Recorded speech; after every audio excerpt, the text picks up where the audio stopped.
Alright guys, I'm gonna teach you guys a little something about black magic. At least what I think I've learned. It's basically the manipulation of the biochemistry. It has to do with gravitational and the vacuum. So essentially, what I've understood is from all this hunting, it's been white and black magic that have been fighting over me, over how I carry myself, over how people perceive me, and over how people read my energy. That's the whole reason why they keep playing this possession game with black magic. So it's basically affecting my biochemistry.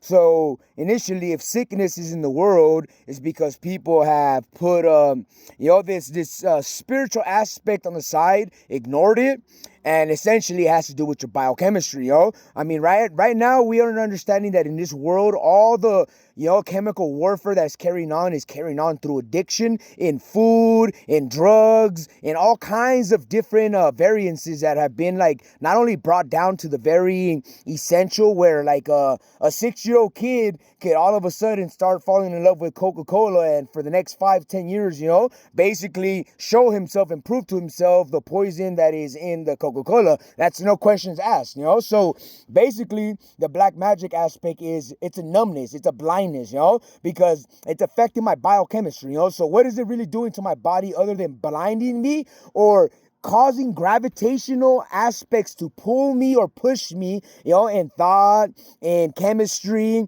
and cause and effect, and all these different variances that they can basically manipulate themselves around. So that basically brings you to the next game that they start to play, which is forces. When you feel a force on your chest, you start to want to translate that. You lean on a conscience that's already sitting in your conscience, awaiting for you to ask the question, so that your conscience action basically ends up being versus an auto response. That auto response being something there trying to sound like it's trying to help you or direct you, but essentially it's like there's a difference between the small still voice and energy manipulating you. Energy manipulation is like a brain fog. You're sitting there with a great idea, but why does it go missing? Because essentially it's gravitational force. Brain waves can be affected by gravitational force, I'm assuming. Your equilibrium can be affected by gravitational force, I'm assuming. And your every step and even movement can be affected by gravitational pull. So essentially they're like a vacuum that numbs you. So these forces and your translation of them basically equals a conscious action versus an auto response. And then you're left with the interpretation. The interpretation being something that can equal a narrative. The narrative, something that you have to guard very, diligently, because essentially anybody is open to a conversation nowadays. So that means all the demons are ready and locked on for you to attempt to draw their person into some sense of coherence, which is a narrative. And the moment you start doing that, you find friction in trying to communicate with that person. You find yourself more resulting as being an observer or someone who feels watched, because that person, you feel them navigating this narrative, but unconsciously. And that's an interpretation you have for yourself that leaves you feeling like an observer or someone who just watched the scene. So essentially, you emulate what's inside of that person in one way or another, because you yourself being driven by drive, that's what that being inhabited by another conscience is basically being driven by drive. So the biochemical application of this results with being what we call strengths or stances, like holding a pose, maintaining your equilibrium and your strength throughout your body, so as to, teach your body that is relaxed. And then when you let go of it, your body gets even more relaxed, So, and essentially, that's breaking through their conditioning, which is basically more fight or flight. Fight or flight just means use your strength and use it for a reason that maintains something stable, which is strengths and stances. So you have to activate your internal body. That's your strengths. And that's during a stance. That's one way of doing it. So what does that bring us to? That brings us to the next thing, being that it's a mental game. Remember, they're playing with chemistry and your body. You're blind and dumb because somebody or something is in you. So you don't understand this chemistry taking place in your body. You feel an itch in your asshole and you say, my asshole is itchy. No, that's not always the case. So with that being said, it brings us to a mental game, because essentially with them, the less you're willing to believe, the less likely you are to arrive at the truth. So, essentially, the more comfort driven that you are, the more susceptible you are to manipulation, and being a puppet, So basically, the mental plane that begins to, I call it pre-illumination, That's the mental plane. Basically, it brings you between this plane where it connects an exterior narrative and internalizes.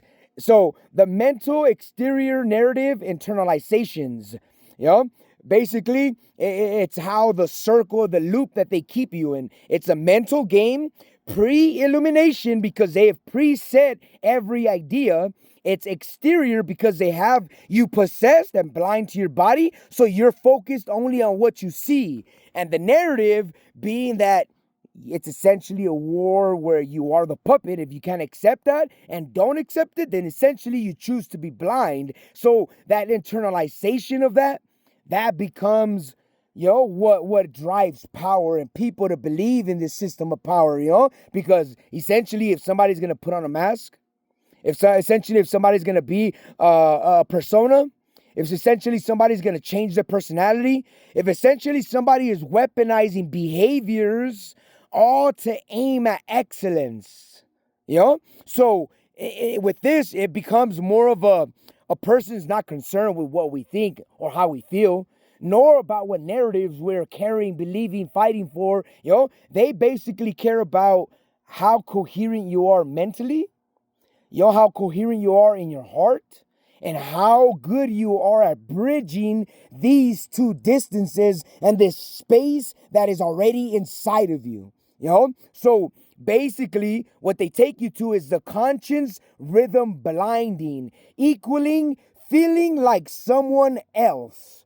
So have you guys ever felt like somebody else? It's the easiest way to do it is just drink some alcohol, and you'll see how fast you don't feel like yourself. That's the easiest way of doing it. The other way is try to sit there and be happy or mad for an hour and tell yourself that is your goal, and see how fast or how long or however it is, what it is that you may result at that. So with this conscience rhythm blinding, let's see, feeling like someone else. Do I feel like someone else right now? My rhythm feels in tune. My alignment feels right. So I guess I feel like myself at the moment, So then the narrative brings us to the next thing, being the tryouts. That means clinging to someone else's truth, So most of us, since we lived in other people's narratives, we are trying outs, which is clinging to someone else's truth, because clearly the truth we've been taught and the truth that has been given to each and every person can be personally verified to be said that its whole intention was to capture your soul, give you your spirit, and trap your body in the fight that is between the soul and the spirit, because somebody captured your soul and you're unwilling to accept that if you had captured your own soul, then that would be your ugliness that you'd be seeing in yourself and not anybody else or anybody else's who you'd be claiming to, perceive or conceive or whatnot,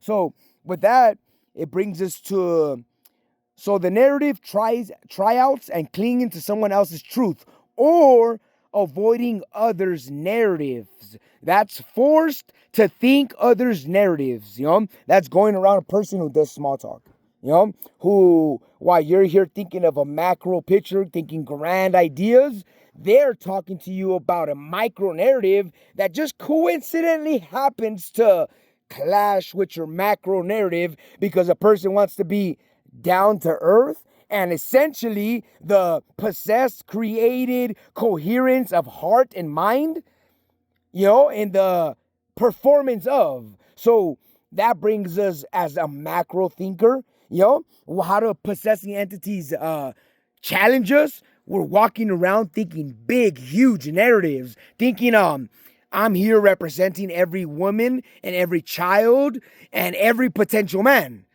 So with that being said, it's a macro thought. And then I go around a person who starts saying, man, what the fuck is up with that kid, man? Somebody needs to kick that kid's ass once in a while, because you don't go around kicking dogs in the balls. What's wrong with your ass? Damn. I mean, it's, everybody probably finds it like nothing we should care about, right? But essentially, that's the bridge of the gap that we have to not only bridge, but essentially bring us to a better understanding of, how we set a child to be on one table and a